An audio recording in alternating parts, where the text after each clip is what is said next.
September 2024. First thing on the agenda is apologies. Thanks very much, Chair. Before we just do apologies, can I just check online that you can all hear us okay? Just give me a thumbs up. Perfect. Thank you. We have apologies this morning from Anne Folan and Sandy Watson. Any other apologies? And Owen O'Donnell, sorry. Thank you. Nope. Thank you. Okay. Just do we need to, on for the purposes of who's online, just to make sure who's online and who's in the room? Is that okay?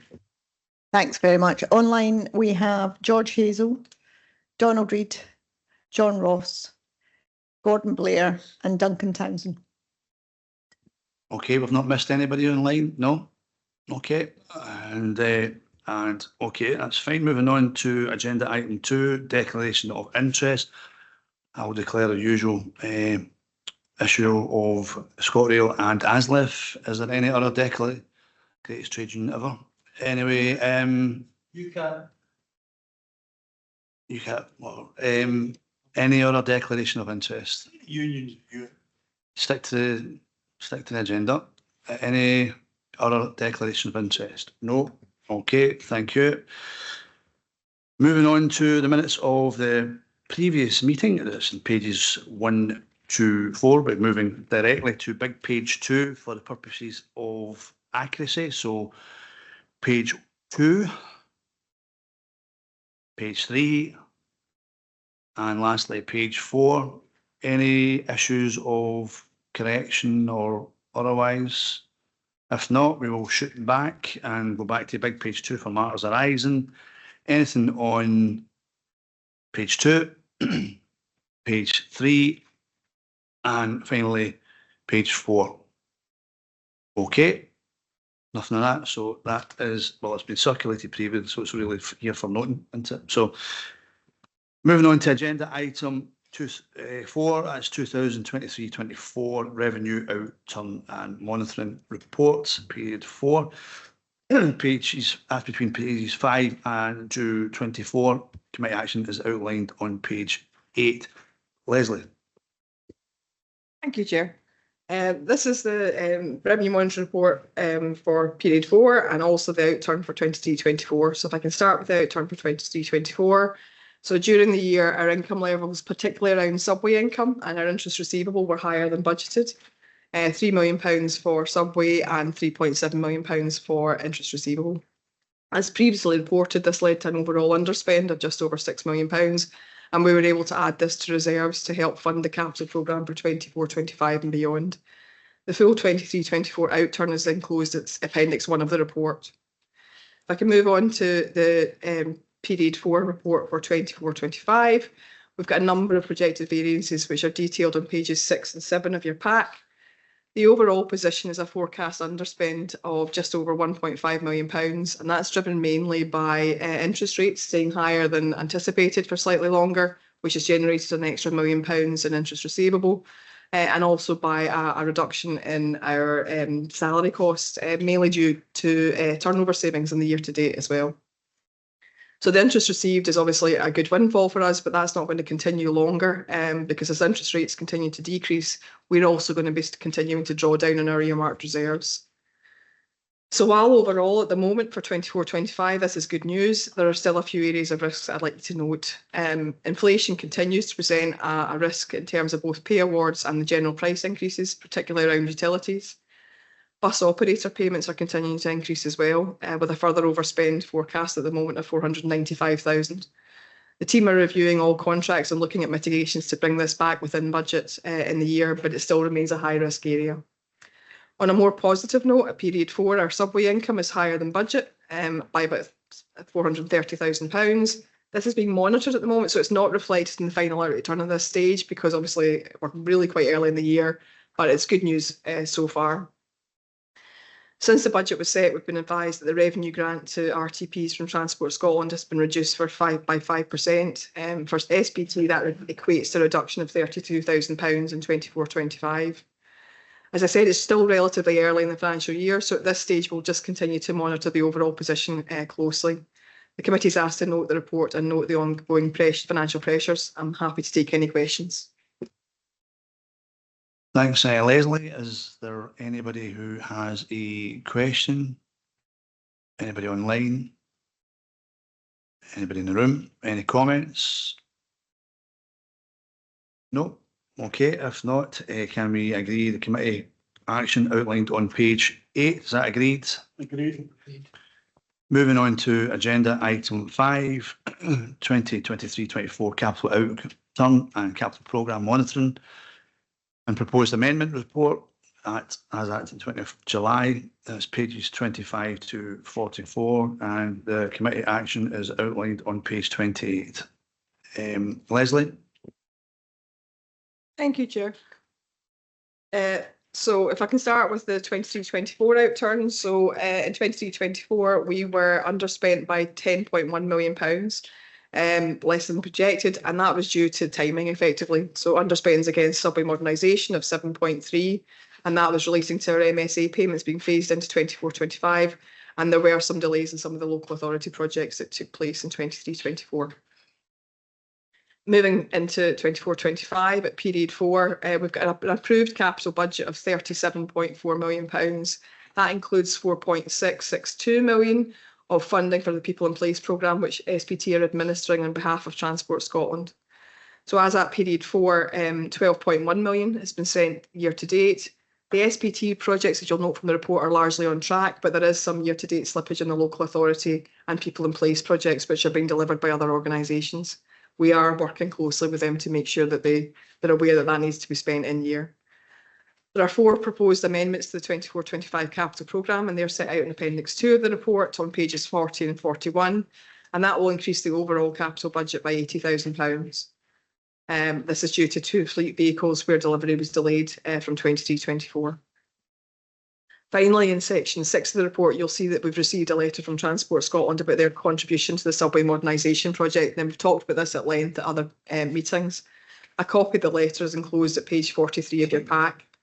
The letter says that due to significant affordability challenges facing the Scottish Government, that they are reducing their funding contribution to the subway modernisation project by £21 million. So it's going to go down from £246 million to £225 million. Now, while that doesn't directly impact the 24-25 capital programme, it does obviously have an impact longer term and will be reflected in the next update to the long-term financial strategy. The Treasury Management update is set out on section 7 of the report and in Appendix 3. We've had no requirement for borrowing in the year to date. A summary of the prudential and Treasury indicators is shown at Appendix 3. I'm happy to take any questions. Councillor Wilson? Yeah, thank you, convener. Leslie, can I go to big page 26, number 4? And as we move through the capital programme position for 24-25, under transfers, there's a transfer from capital grants unapplied account of 11.489 million. What is the unapplied account, please?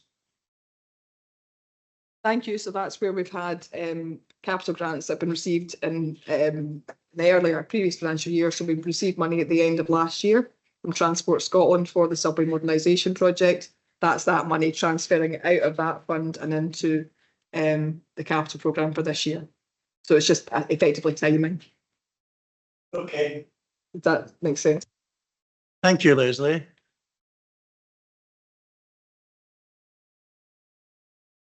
Yeah, thanks, Leslie. The People in Places programme, there obviously a capital grant there for administering it. What is that purely passing it to the relevant people, or is there actual costs incurred within SPT for managing that? Yes, SPT is incurring some costs, but we're also I think there's a couple of projects that we've got that we're doing from the project as well. But in the main, we are just acting as the agent, passing that money across. So we shouldn't be out of pocket with it, but we're not going to make anything on it either. We are literally just acting as the agent to pass that money over and make sure it's properly spent on the right projects as well. You, Joanna? Chief Exec? Sorry, I was just going to add to that. Actually, I'm conscious Bruce is in the room and it's within Bruce's team that work. So whilst we're administering it, we also have to, that sounds as if we're just passing it through.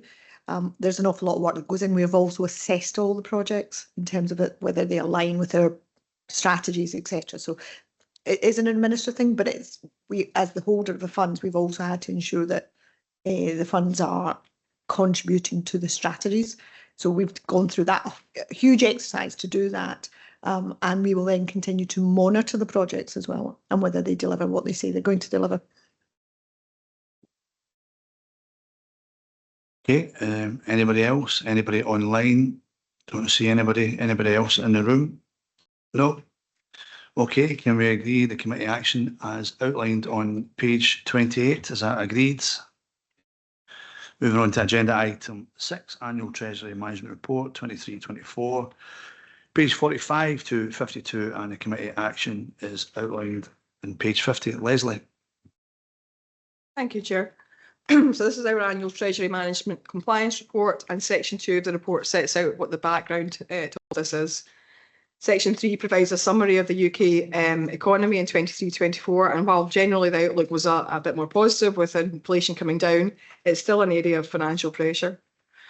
Interest rates, as you know, are now reducing, with Bank of England base rate was reduced to 5% last month, and this is expected to reduce further by the end of the financial year.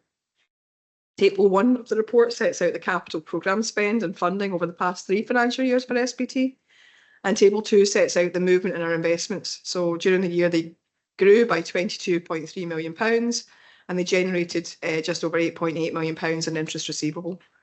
While the level of investments is currently high, this balance relates to earmarked funds for specific projects, and it's therefore going to reduce substantially over the next few years.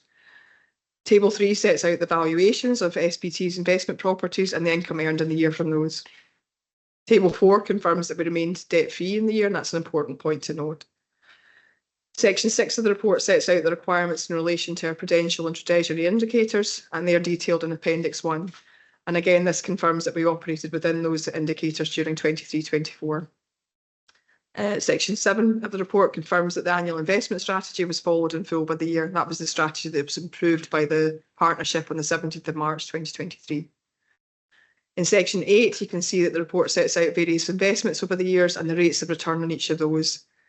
As you can see from Table 5, there are a range of rates of returns on different accounts, with lower returns on the instant access return accounts.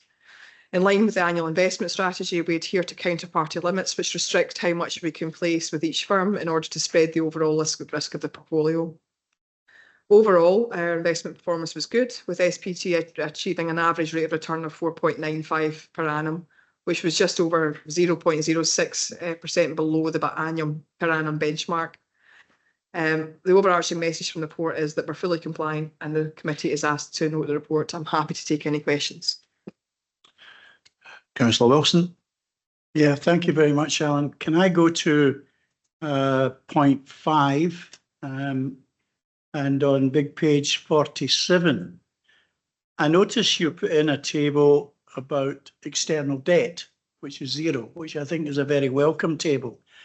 In your professional opinion, Leslie, given the financial pressures that we're going to see coming our way, particularly the noises coming out of Westminster and Holyrood, can you see a situation over the next 5 years where we may well have to, like many of our councils, borrow money? I'd love to have that crystal ball. We will do everything in our power to avoid that where possible, but the reality is we don't know exactly what's coming around the corner with 1 year budget settlements and the noises, as you've said. There has been a huge amount of work to get us debt-free, and an ideal world would like to see that way, but I couldn't guarantee that in 5 years' time we'll still not require to borrow. Thank you, Leslie. You sounded just like a politician there. If I can just maybe add to that, I mean, the whole issue in relation to local authorities, councils going out to borrow, which is obviously a mainstay for a lot of local authorities, including my own. The problem you've got is the whole issue of servicing that debt, and servicing that debt for whatever projects, worthwhile that they may be, is eye-watering, and, you know, quite frankly, the reality, I mean, I was going to say there's a choice for councils, but there's not really a choice for councils. That basically, that's why you're seeing a number of initiatives slowly but surely being paused, shelved, right across all the local authorities, because it's not because of the lack of ambition and enthusiasm to deliver different projects, whether it's transport, schools or whatever. The problem we've got is that local government bodies have got a difficulty in servicing that debt, and that is one that's replicated right across the board. And SPT, I don't think is any different from that equation. So, you know, so I think when we talk about a number of things, finance is never far away from anything we actually do, and I think we need to remind ourselves and members of the public as well that this is the challenge that we find ourselves in. Negative for us in terms of wanting to do X, Y, and Z, but the other thing is it's obviously negative in terms of stimulating the economy as well and getting people on digging, getting the shovels out and digging on whatever they're about to do and building X, Y, and Z, and that's a difficulty. Anyway, ran over. Anybody else? Any questions? Any comments? Ed? Yeah, looking at table 5, which is the kind of list of all the various investments, there's some instant access, some notice accounts, and some fixed term accounts. Typically, what is the fixed term for the fixed term accounts? How do you profile that in terms of what you need and as you go forward? And the other question would be, bearing in mind that interest rates are liable to fall, are you able to invest now and keep some of these higher interest rates as they are? And the tendency is that not to take anything beyond a year, I think. Was that? It's the law. But I think that the team do a very good job every time one of the loans is coming back in. We do is it? Okay. I'll get my back on. Anytime a loan comes back in, they do look round and see what the best options are in terms of keeping the interest rates higher, what the best lock-in is for the period we can do it. But yeah, we are quite bound by what we can and can't do around this. But there is a huge amount of work that the team does every time there's money coming back up again, where they look round and you can see that from the table that they've done really well in terms of getting that interest rate return. Okay, anybody else? Anybody online? Nobody else in the room wishing to comment? Okay, can we agree the committee report as outlined on page 50? Is that agreed? Okay, fantastic. Moving on to agenda item 7, Strathclyde Regional Bus Strategy Progress Update, and that's pages 53 to 111, and committee action is outlined on page 56. So, Bruce. Yeah, thanks, Chair. You're updating the SRBS, as you say. So, a bit of background in section 2, just to remind us of the significant work that's been undertaken to date in this. It is a long and involved process to get this document finished, so we thought it's worthwhile just giving a bit of background there.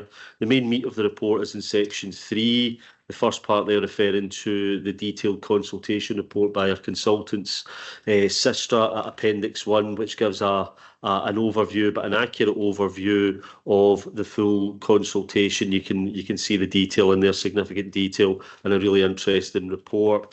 Probably a really important part of the report, though, is obviously section 3.2, our response to the consultation. So you'll remember that we were consulting in the recommendations. The table there shows that. Then the second column is our proposed response to the consultation feedback, a summary of that, and then the proposed actions as we move forward. So reading the report, you can see the first, the business as usual voluntary partnerships, franchising, municipal bus company. We're not changing the recommendation, but when it comes to the BSIP, Bus Service Improvement Partnership arrangements, we do feel that in light of the consultation and further analysis that we've undertaken, we are recommending that we amend that, and you can see the box in the final column, what we're proposing to recommend that to, widen that out a bit really, Chair, not acknowledging the difficulty that we believe might be there in implementing a BSIP as an interim measure within a wider framework to deliver franchising. So we've changed the text there. SPT and our partners should progress with the necessary transition arrangements appropriate, e.g. time-limited voluntary partnerships or other agreements aimed at improving the bus network, to provide a structured basis for private and public sector collaboration in attempting to arrest further passenger decline and stabilise the bus network in the pre-franchising period. Bit of a mouthful, but you know what it means. It's really just widening our opportunity for discussions with partners on how we maintain and improve the bus network during any preparatory works to deliver franchising. So just at the bottom of page 55, some key points to note, Chair, as well. It really is important to note that in looking at the consultation, ourselves and our colleagues, the consultants, we went through all responses. They have all filtered into our actions and informed them, and will continue to do so. There were some really helpful responses as part of the consultation, which are really, we think, will guide us as we move forward to develop the final strategy for consultation. We also had some of the respondents providing comments on how we conducted the consultation process, and we'll look to take these into account as we move forward. You'll also see, as you'll be aware, we have put a marker down in terms of the judicial review, which is underway, just for noting for members, and obviously that's a serious legal matter which we're given due respect and consideration to. And also the fact that we do, just making the point that when we bring reports to the partnership, to the committees, there is obviously a balance to strike in terms of how much information and detail we give, but we do try to make sure that members across the board have sufficient information, detail, understanding of where we are in order to make that decision. Also worth saying, Chair, it's referred to in the report, members will have received a full redacted version of the consultation responses for you to browse at your leisure. Some really interesting things in there if you take the time to have a look at it. But again, important to just get that out there to the members, and that will be put on the SPT website as well. So for everyone to be able to access, again, trying to be as open and as transparent as possible. Everybody gets as much information as we can possibly allow.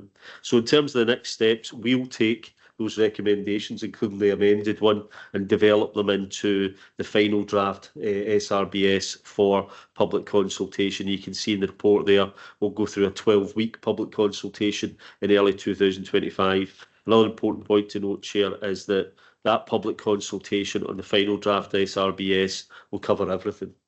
So people will be able to respond on any aspect of the SRBS, the work done to date, the proposed approach, any of the funding options, whatever it might be, and also we'll be very much looking for any alternative approaches that people still have the opportunity to suggest, any alternative measures, anything that they believe is incorrect in the way that we're going forward. Happy to receive all those, and you'll get more detail over coming months on obviously the final draft SRBS, which we'll be bringing to you, but also the consultation approach. So hopefully that's of help to you, Chair, just in terms of explanation and the actions there in section 4, particularly section 4.3, to approve the proposed actions contained in the section 3.2 of the report for further development in the final draft SRBS. Thanks. Thanks, Bruce. Before I bring anybody in, Chief Executive, do you just wish to touch base on a couple of things? Yeah, so just to remind members, so I know I've been in communication with all members over the last couple of weeks, just to update members where we're at in terms of the judicial review and the litigation that's underway. Clearly, we're in open session today. It wouldn't be appropriate to go into the details of that, or indeed to go into the legal advice that we've had. However, if any member wishes any more information, to speak to me separately about that. But I just ask members to bear in mind that there is a current matter of litigation underway. So we have to be just a little bit cautious about what is said in the meeting itself. Thank you. Invite people in. David, you indicated first. Please. Bruce, thank you very much. This is a really a very comprehensive report. It goes into a significant amount of detail, but at the same time, it's explained extremely well what our conclusions are and what we've gathered from the consultation. My question is regarding section 5. It seems to me that one of the most contentious things has been the reaction of the bus companies. Could you tell me, in general, what has been the reaction of the bus companies, particularly at recommendation 5, franchising? What has been the general reaction of bus companies? Bruce? Thanks, Chair. Yeah, interesting. So obviously when we've been doing the consultations throughout this, we've been acutely aware and sensitive to the fact that there are stakeholders out there who some of the recommendations could affect more than others. As far as the bus operators go, varied. Some of them corporately are involved with franchise schemes elsewhere, either down in London or now in Manchester. And despite what the views maybe of some of them up here may be, they've taken a corporate view. So very much a kind of pragmatic approach of if this is what is to be, they'll work within the terms of the franchise approach that we come forward with. Others, I think it's fair to say, completely against franchising for a whole range of reasons, but that doesn't stop us in terms of any work we're doing with them or any ongoing dialogue with them as far as how the SRBS will continue. We are in a unique position, as you know, Chair, in terms of the west of Scotland. We've got around about 40-45 bus companies, everything from one-person affairs right through to corporate organisations with global reach. So a real kind of range of them, range of views in there. Some of them seeing benefits, some of them seeing disbenefits. I think the key thing for us and for Gordon and the team and us corporately is back to this thing of how we manage that process as smoothly as possible. I've always said that if we do move towards a franchising system, and we've got a whole range of hurdles to go through before that, we need a strong, robust private sector to be able to provide those services, as we've said. So we need to work with them. We need to make sure that we're addressing their concerns as best we can, while still keeping to the strong public policy position that we have in terms of pursuing franchising. So varied response at the moment, Chair, and that may change as they see more detail as we move on, and we'll do our best to try and keep them informed. In fact, we're doing a bit of engagement with various stakeholders, including operators, over coming months, and we'll continue to talk with them, continue to try and explain as best we can the background to it. So an ongoing situation, and again, worth emphasising, despite any engagement that might take place or any dialogue, that public consultation in the final draft SRBS will be a 12-week opportunity. I'm sure some of them are looking at preparations for it just now, on alternative approaches, on any aspect of the regional bus strategies we put it forward. So we're trying to kind of maintain that dialogue, maintain that relationship, take account of their views as best we can, but still keep to our focus on delivering this RBS in the best way we possibly can. Hopefully that's helpful, Chair. Councillor Wilson, you wish to come back in? Yeah, thank you very much. That's very helpful, Bruce. Thank you. Councillor Mearns? Thank you, Chair, and thank you, Bruce and officers, for all the work that's gone into this. It is very detailed indeed, and I think it has clearly been a very kind of watertight policy development process. I think I would first of all just welcome the amended recommendation on the BSIP. There obviously a huge working that's gone into that, and also consultation feedback on that. So really great to see things amended and evolving in terms of that, and a focus on other areas which we believe to be leading us in a more positive and productive direction. One thing I would ask on the section on the recommendation on the municipal bus operation is that it did seem from the consultation responses that there was a you know, a very strong kind of appetite, I suppose, on the opportunities that could arise in the future on developing those, not just as small scale bus companies aimed at providing socially necessary services, but in terms of what could be achieved, scaling that up, I suppose, and scaling up a vision for what that could be in the future. So my only point or request, I suppose, would be to ask why we couldn't consider amending that recommendation to really take a slightly bolder approach there, at least looking at options in the future, or at least looking at business cases that look at this in a longer term, through a longer term lens. I would also just Excuse me, you're more than Uh, welcome to sit in, but please respect the meeting. Thanks. Sorry, and I would just also ask the question of, after this 12 weeks in early 2025, once the final consultation is published, can we expect that the statutory consultation on any of the bus options from the Transport Scotland Act will be taken forward? And do we have a timeline for that yet? And I would just stress and emphasise the point that we're looking at quite lengthy timelines here with regard to that, given that the start of 2025, a few months away, a further 12 weeks consultation there, and then a statutory consultation. We're looking at still years until we are in a position to actually really materially progress any of these options. So just a repeated request that we can try to obviously make those as swift and as timely as possible. Thank you.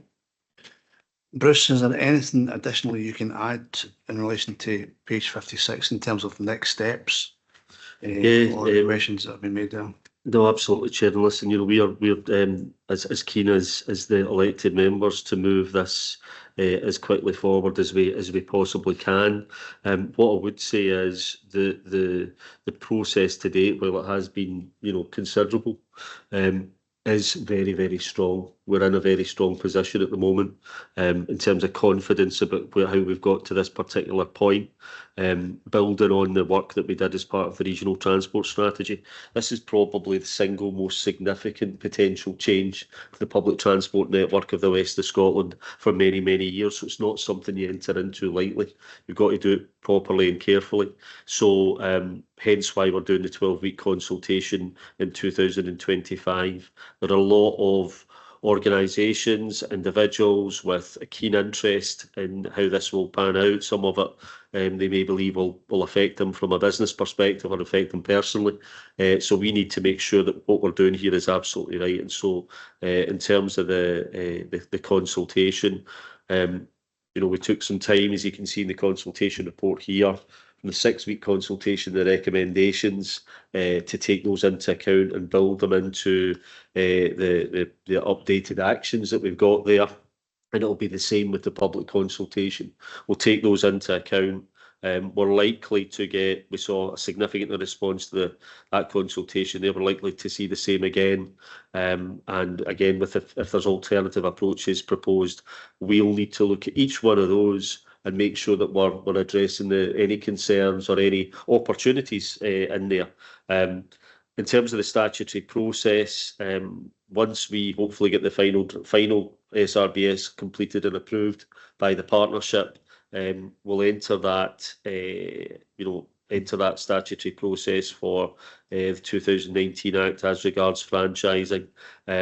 We don't have the guidance and regulations in that yet from the Scottish Government, so we're uncertain as to how long that would take, based on down south. Their experience there, again, noting that it is a different legal framework and a different system. It is a few years. Wouldn't like to put numbers on that just now. We would need to see the detail of that. But we are pressuring Transport Scotland and others about getting those that statutory process, the detail of that, so we can see that and work it out. And you guys will be the first to know about that once we have that information. A real challenge for us in terms of the process that we're going through at the moment to prepare for those but we are, I think, in a good position. We will, as we're myself and Gordon, the guys that are working in this in SPT, we are continually trying to find ways to tighten the process, to shorten it, to make sure it's done as quickly as possible. And we'll continue to do that in terms of working with our consultants, working with the guys. As you say, Councillor Mearns, really proud of the team and how they've taken this forward, how we've managed to do this. Want to maintain that, get it right, and make sure it was fit for purpose entering into any statutory process that we've got. Just in terms of the municipal point, we've obviously kept that in there. Again, very much flexible, I think, in terms of the way that we deal with the municipal operation as we go forward. We remain open-minded on how that should be utilised as far as interim between now and then the bringing in franchising, and also in the future. So we've got the recommendation there. That's the marker down. We're keeping that there, and we'll adapt and change that as we see fit, with your permission and approval as we move forward. Hopefully that's helped. Gordon, anything you want to add? Gordon, do you want to add anything? Yeah, thanks, Chair. Thanks, Bruce. Maybe just to add a wee bit on the municipal point. So, very cognisant of the feedback received. A lot of support for that. Probably the simplest to understand option within all of the quite complicated options that we put forward. So, perhaps that wasn't a great surprise, that level of support and interest. But also just, taking on that we'll consider these options in the round, both the pros and the cons and the risks, in particular risks around, direct operation of any service is something that we're acutely aware of. And that municipal operators currently are operating in a fully deregulated market full of risk. So there's multiple considerations in there, Councillor Mearns, that are fed into the recommendations that we've taken forward. So just to kind of give you that comfort, it's not, we do recognise the strength of support and understanding of that option, but as officers and reporting to the committee, also very acutely aware of the risks involved in those options as well. Thank you. You wish to come back in on the same? Yeah. Thank you, Chair, and thank you for that. It is very welcome indeed how this, I would say that how this is developing. I would just make one further attempt to ask for you to consider amending the recommendation on the municipal bus company, just simply to remove the wording small scale, because I do feel that the consultation responses are extremely strong on that. The appetite and the feedback on that, I would say, doesn't reflect that recommendation now, which I believe should be amended to take into consideration what was said in the first consultation that we've just had. And I don't think that necessarily commits SPT to actually do anything different. It just simply shows that we will keep option open for review, and at this point in time puts a marker there. I think that doesn't implicate the partnership from my non-legal point of view, but feel it would be very helpful indeed to show that this being amended to reflect what we've seen so far in terms of feedback. I'm mindful that we are in a consultation period, and once we get the consultation input, that will reflect in terms of outcome. So, dare I say it, in terms of what you're saying, if that evolves, then indeed that will be matured in terms of the actual final report. But Bruce, have you any observations? Yeah, thanks, Chair. Obviously, the table that you see at section 3.2 is a summary of significant work that goes on behind it, and this is we felt the most appropriate way of getting across to the members the general support. That we put the full consultation report there to be as transparent as possible, and very much noted firstly the scale of the response and the support that we had for franchising, municipal, etc. But on balance and on the basis that in terms of the recommendation of municipal, we didn't feel that it deserved to be changed. And again, we would reiterate that for the very reason that at the moment, if we were to go down that road, it would by by necessity be a very small scale operation at the current time. And obviously, as I said earlier on, we'll keep a close eye on that, and we'll adapt and change it as we see fit for your approval as we move forward in the final draft SRBS. The key thing, Chair, is the recommendation is there. It's retained for the final draft SRBS, and as we move forward and look at that, we'll consider all input and the analysis that we undertake and make sure that what we have in the final draft SRBS is fit for purpose in taking the whole West of Scotland bus network forward. Okay, underlines my view. Okay, I'll chair. I think it's very important that we concentrate on what's achievable. We have applied through grants, whatever, for buses, and then somebody else gets them other than us. So it's not that we don't consider this, because in the papers it is considered. But if we concentrate on what's achievable, then that so many years will be depleted. But if we don't have infrastructure to do that, never mind buses. So just a bit at a time. And then the next step would be that through government funding and a change of attitude from them. But again, it's what we can achieve is very important. And just to point out, it's good to see in the papers, and other people should look at it in relation to consulting. We continue to consult, and we will continue to do that throughout this whole process. And it's a guarantee that we give at this board, because we can't work without listening to members of the public who actually are the beneficiaries of public transport. So it's very important that we listen to them through consultation, and that will continue. Thanks, Chair. Ed?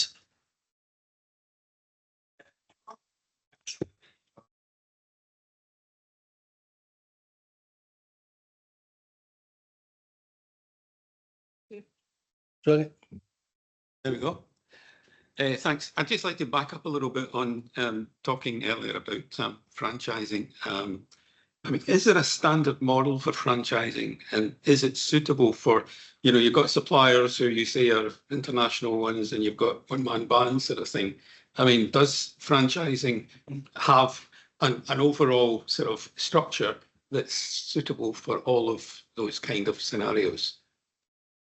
I used to go to Brewers, was it pick and mix? Anyway, Bruce.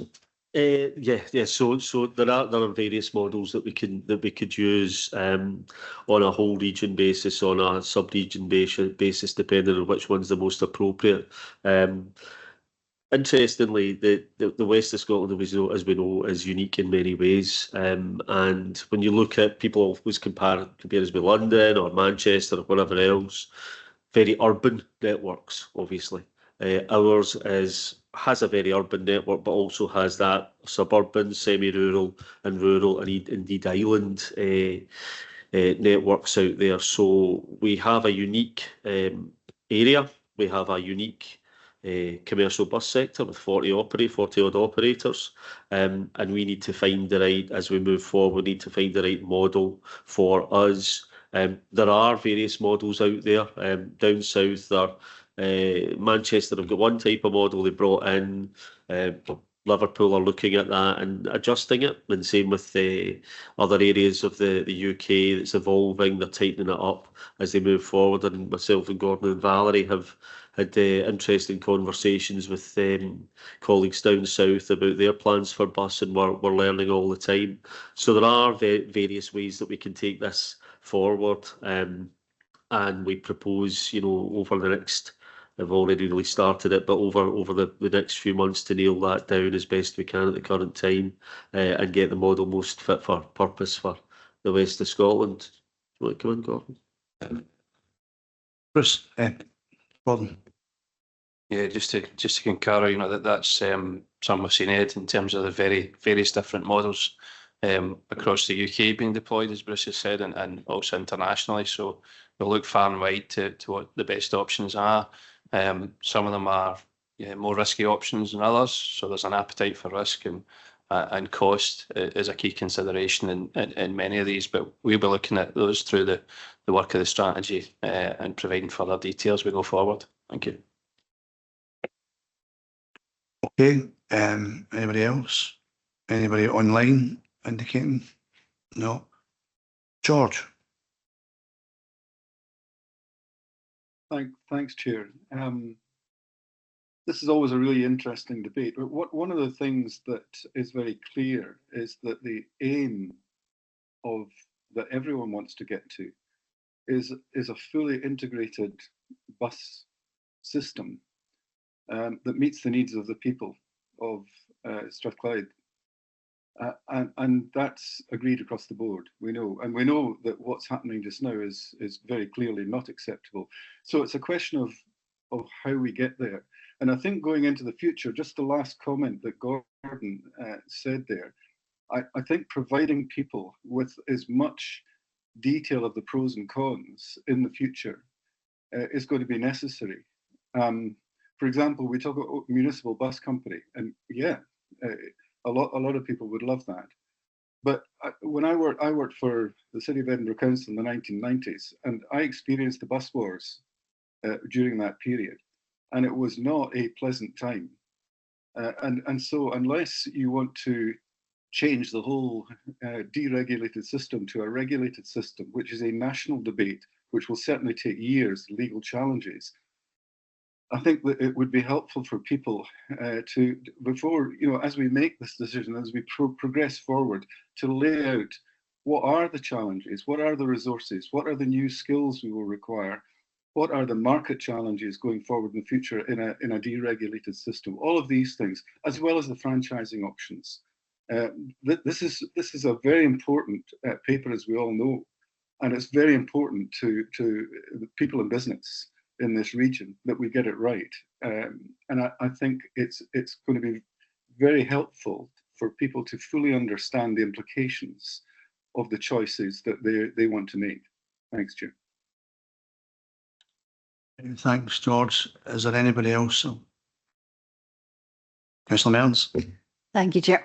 I suppose if you don't mind just extending this debate for a few more minutes, I suppose just in response to that, I think that was exactly my request for kind of broadening out the recommendation or asking that we do make that clear that we will keep that in consideration for the very fact of doing that work to understand what is needed in order to move into a slightly future scenario, so that people can understand it. If we restrict ourselves at looking at only one part of that, then we miss the bigger picture, I suppose, in terms of what it would take to move beyond. So I think that was really the exact spirit of why I was asking that we slightly amend that to show willingness and to show what's needed. Okay, thanks. I'm content to stick with the committee action as outlined within the report, specifically, I guess, underlined by the points that have been made by others. This is a consultation period. This is not a final, so contributions and dare I say how this is shaped there'll be changes, I'm sure, as we go along in it. But that's what consultation is all about, and I'm very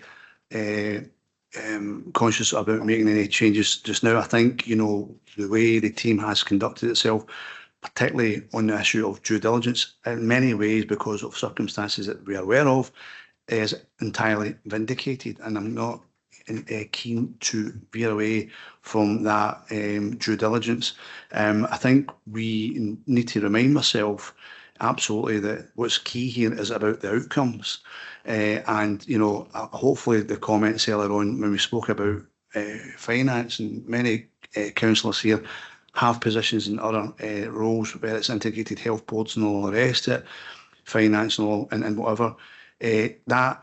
That is the white elephant in the room. However, that does not and should not preclude us going forward with a menu and conclusion in terms of what we wish to do and take forward as a transport authority in the west of Scotland. So I'm mindful not to kind of change the amendment, change the committee action, because I think by all means we can take note in terms of the comments made, but I think it would be I'm not comfortable in changing the committee action at this juncture, because this is part of a journey, and a journey that obviously will be and could be subject to changes as we go along. Anybody else wish to come in?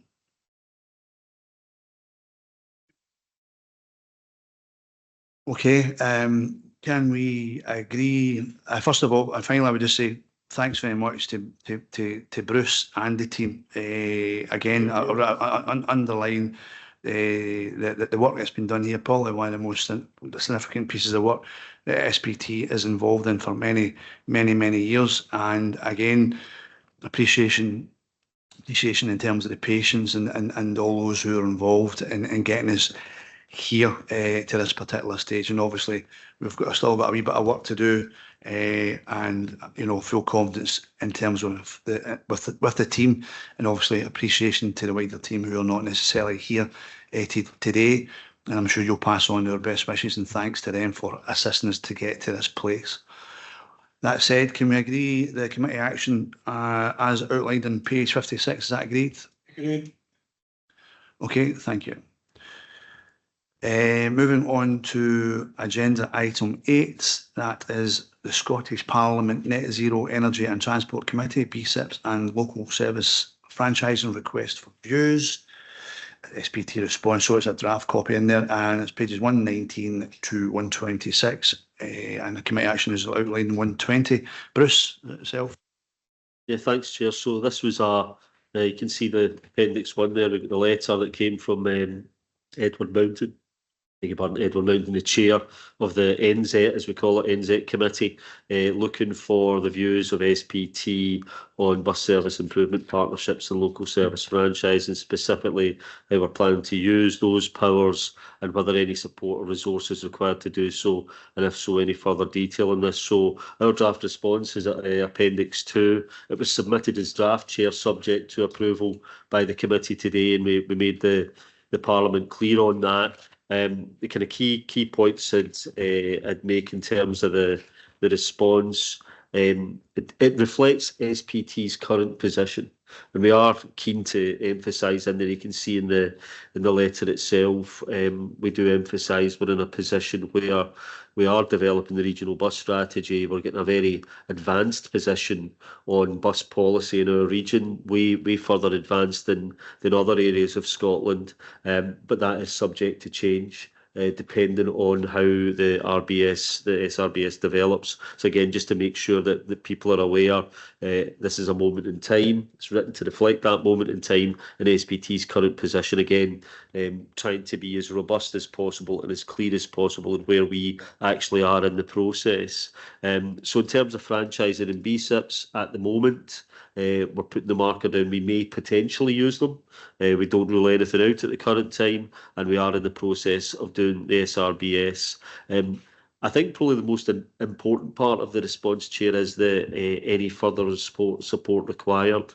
And you can see the detail that we've gone into there in terms of the both franchising and BSIPs, and also specifically in relation to franchising. And again, we've reiterated these points many times over the years, the caveats and concerns that we have around the franchising process that we would need to go through in terms of the statutory process to deliver that funding, competition, challenging processes, and risk sharing and uncertainty. So again, we take the opportunity. This is obviously us responding to a Scottish Parliament committee to hammer those points home as succinctly as we can. Just finally, Chair, just to say, we also take the opportunity to say, yes, we're looking at the future and how we turn things round in the west of Scotland as regards bus, but we need money now. We need current funding to be improved, to improve the bus network. And we quote some of the work that, in fact, was Sistra did some work for ourselves in Glasgow City Council back in 2022 on what potential additional monies would be required, even if we didn't use the 2019 Act. So that's just putting a marker down. From an SPT perspective, of course, we're looking at the planning for the future. But Gordon and his team, the guys, working just now within very, very tight financial framework. with demands coming out their ears for services, improvements to services. And so that's something, again, we take the opportunity to give a bit of a profile to in our sort of response to the committee. We also do, Chair, in the response say we'd be happy to go across and meet the NZ committee and explain some of this further. We've not had a response back yet, as far as I'm aware, but we'll keep you posted in that. So papers there, Chair, and just to approve the response that's Appendix 2. Thank you. Thanks, Bruce. And it's dare I say, an acknowledgement that the fact that obviously the status of SPT is up there in relation to this particular committee in the Scottish Parliament. It's not the first time that they've engaged with us. They've came through here. We've met up with them as well, and I think, you know, whilst, you know, this particular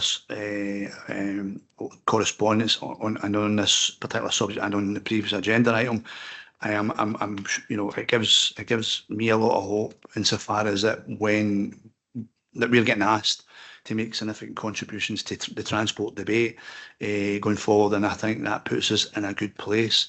And hopefully, you know, not necessarily just to get a trip through to Edinburgh, but on a serious point, that the fact that we have that engagement, that we're sitting around the table, pressing the right buttons, whether it's on the legislation on the side of things, or dare I say the white elephant in the room, pound signs. It's good. So again, I guess it's a recognition of where we are, and I think that's excellent. I've got one question that's slightly me abusing the position of chair.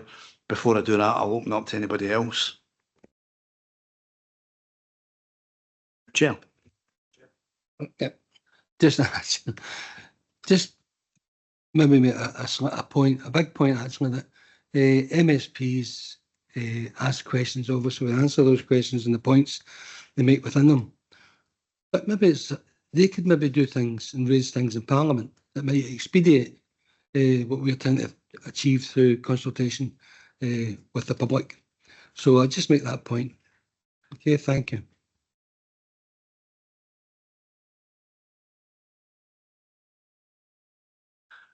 Anybody else? If not, Christine. Oh, sorry, Councillor Mearns.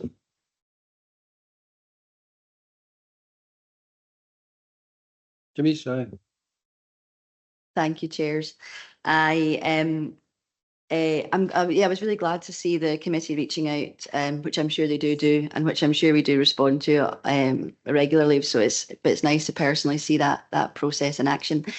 I must admit though, I was a little confused by the response, because it felt like it had maybe been written before we had seen the updated kind of recommendations and reflections on the SRBS.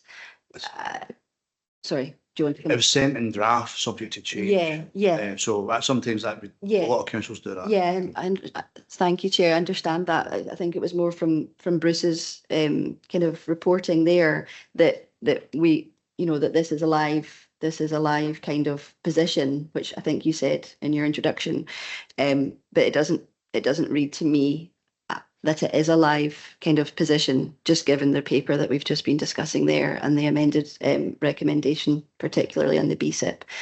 So I don't think I would feel content to approve this exact wording to be sent, just given we have significantly changed the position from what we can see here, in my opinion. I can see Bruce nodding, so maybe I should shut up now and let you respond. Bruce. Thanks, Councillor Mearns. Yeah, so it was a bit of an awkward one, this, because they actually specifically asked for a response by, I think it was the 28th of August, which is obviously before the committee. So obviously I need to, from the perspective of what is the approved position of SPT, I would write it in that regard.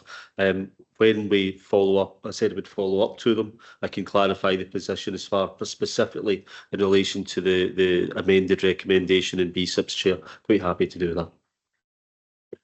Okay. Sorry, I'm sorry. Could I just double check what that? So are you saying that you would submit this, but send a kind of addendum to say that actually this is the updated position. But would that, is there a chance that, is there a risk that could, I suppose, that this could be absorbed by the committee kind of before any other amendment? Sorry. Bruce, So in submitting the response, which we did within the timescale they asked for, we were absolutely clear that it was draft until approved by this committee, and we would confirm the position of SPT after the committee today. So it was really, they asked for it by the 28th of August or whatever it was. We provided that to them, and we'll follow up with a clarification on the position of the response as of the decision of the committee today. okay? Yep. Chief Exec. Just one last one, and it's actually interesting. So we'll update the report. That's absolutely fine. I think actually we should also reach out to perhaps suggest that we are more than welcome to host the committee here to have those conversations, and allow that to happen in the West of Scotland. All these meetings don't have to take place in Holyrood. So Bruce, if you can just maybe update that as well. Cheers, thank you. Okay. Councillor Mearns. Sorry, I'm flip-flopping around a wee bit. I do apologise. I'm very happy with that approach, and definitely would welcome the committee being invited here if we can have that opportunity to have a wider discussion. The only other thing that I would comment on the draft, I does feel obviously that there's a very funding challenge and challenging issue with regard to funding and future funding requirements, etc., which we totally accept. The only thing it does seem to read to me, and it does seem to be framed that we're I just worry that it can look like we're saying this is not achievable. We don't believe this is achievable because we need this exorbitant amount of money, and you're not going to be able to deliver that. That is just how, as a layperson, that I kind of like that's just the tone that I suppose I'm taking when I read that. And I suppose a secondary kind of reflection on that for me is that it would be helpful to be specific or more prescriptive about kind of shorter term funding requests to the committee and to the Scottish Government. There are shorter term funding packages that, for example, we could be asking for that look more achievable, that look more realistic, that might make the committee read this differently or more positively. And I know that this is in regard to the 2024-25 budget setting process. And I do know that perhaps by next year, we may be in a position to start work on business cases, for example, once we've done the statutory consultation next year. So is there a missed opportunity here to be prescriptive about those shorter term funding needs that we have? And I suppose a missed opportunity to basically secure those now for next year, for next year's budget, if that makes sense. Bruce, are you? Yeah, so just on in terms of the first point there and the kind of tone around some of the concerns, it's, as the RTP for the West of Scotland communicating with the Scottish Parliament Committee, we will always try to be as clear as we possibly can, and it would be wrong, I think, for us to present any kind of rosy picture as far as future funding for bus services go. So it does paint a negative picture in terms of funding, in terms of the way things are looking in the future, but that that's really to hammer that point home to the committee that as we move through the SRBS process, we will be looking at funding in great detail, and we will be approaching the necessary people to ensure that we get the funding to try and take that forward.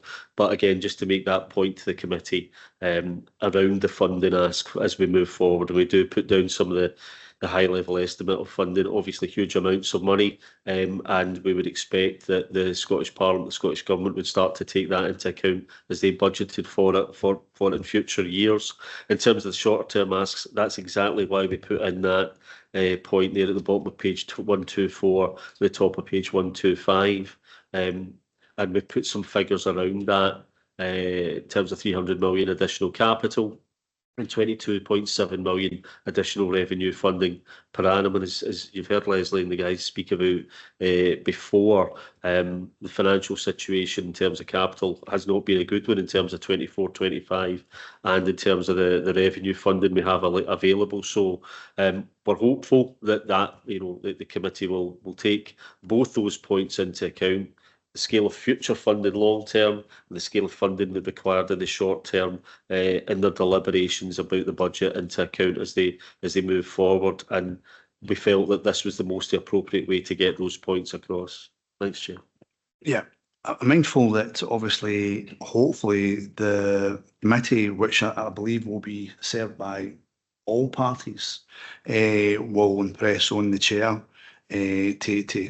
ideally, unless you really want a trip through to Edinburgh, meet here and we get across political spectrum on that committee to question SPT on the very things so that we can have that discussion. I mean, at the end of the day, it's correspondence back and forth, but I think there's always a benefit of having that eyeball kind of communication, you know, on the subject. So, you know, in terms of like the discussion that's been had there, you know, it's your job to remind the MSPs that they are ultimately the legislators and they decide the financing, the funding and all the rest of it.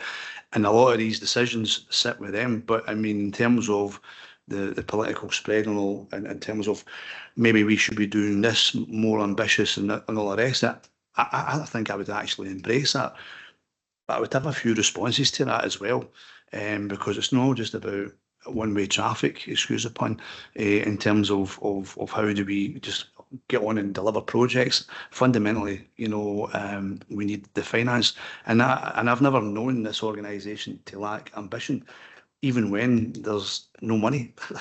we continue to be ambitious, but at the same time, we need to get that balance. But I hope that conversation and that discussion does materialise when the committee, either we meet them through there or come through to Glasgow, so we can put meat onto the bones on said subject. Gordon, you're looking as if you want to come in. Yeah, thanks, Chair. Just to add, I think we've previously written to colleagues at Scottish Government, which was summarised as, you know, powers without funding is no power at all. You know, in that respect, and it equally applies in this point here. Page 121 clearly asks for our views on the barriers, and we can't shy away from the financial barrier to rolling out some of the measures that we need and we want, and to kind of move that discussion on, I think, Chair, is really, really important. Certainly meeting my colleagues south of the border, the debate, it's fair to say, probably a bit more mature down there in terms of the investment required to deliver these measures, but they are deliverable, and it's important we make that case. Thanks, Chair. Councillor Mearns. Thank you, Chair. Sorry, I don't mean to hog the floor. I just wanted to press that up on the partnership, that I do completely agree that we shouldn't be presenting a rose-tinted kind of like picture of the funding challenges, which are significant. My point simply was just that, is it possible to also send up, you know, a request, I suppose, about the short-term funding requirements of the work that's associated with this policy development process, so that we don't find ourselves stuck, you know, developing that really vital policy work. We don't get stuck, I suppose, and find a way forward through that. In the shorter term, I believe that's obviously a really important piece of work that we need to carry out. And can we be specific on that piece of work and the funding requirements for that, which we might have a need to spend money on next year? I think we can certainly have the conversation with that, and I do look forward for the MSPs to pose a question also. But again, that's a benefit of meeting up. But the points you've raised in terms of the short term, I'm sure that can be fleshed out in terms of the conversations once we meet with the MSPs, the committee members of that. Okay, and I'm going to just push the boat a little bit, and it's just in terms of the finance, and I'm suitably distanced enough away from the chief exec to get not a kick, but I'm intrigued, and it's just an ask just to kind of, if we can get some information, etc., on the news communication that's going to come out from Manchester about the collaboration work with the credit unions. Which is specifically targeting, you know, the fare costs, etc. Mindful we are talking maybe apples and pears and legislation and all the rest of it, but certainly, again, similar to SPT's ambitions, we've never been shy in turning a stone to see if we can try and improve the position of the travelling public and making it financially easier.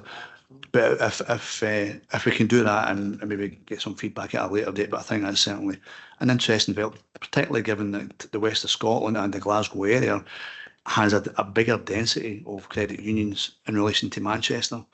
It's actually quite a significant network of credit unions in the west of Scotland. So let's see how they've done it. Let's see if we can, if there's anything relative to that we could replicate, if possible, if that's okay. That's me just being really cheeky and pushing the boat out there.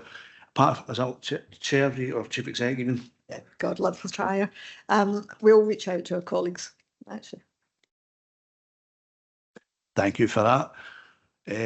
Okay. Flip that one in. I don't hear anybody complaining, Councillor Wilson. So can we agree the committee action in relation to agenda item 8? The committee action is nobody, sorry, I'm just checking, nobody in line? No, okay. Can we agree the committee action, which is outlined on page 120? Is that agreed? Agreed. Thank you very much for the attendance. Safe journey home.